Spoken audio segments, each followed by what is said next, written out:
Hi అండి. నేను మీ సీత. ఈరోజైతే పప్పు టమాటా చేస్తున్నానండి.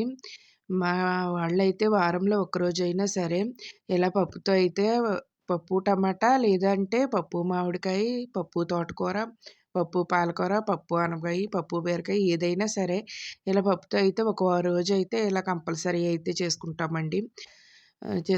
ఈరోజైతే పప్పు టమాటా చేస్తున్నాను. ఇలా ముందుగా అయితే ఒక గ్లాసుడు కందిపప్పుని అయితే తీసుకొని శుభ్రం కడిగేసుకొని వాటరేసుకున్నానండి. అందులోనే టమాటా ముక్కలు, పచ్చిమిర్చి, రుచికి తగ్గ సాల్టు, చిటికెడు పసుపు, కొద్దిగా ఆయిల్ వేసి కుక్కర్‌లో అయితే పెట్టేసానండి. ఇలా చూసారు కదా! కుక్కర్‌లో అయితే ఇలా అయితే ఉడికిపోయింది. ఇప్పుడైతే తాలింపు పెట్టేసుకుంటున్నాను.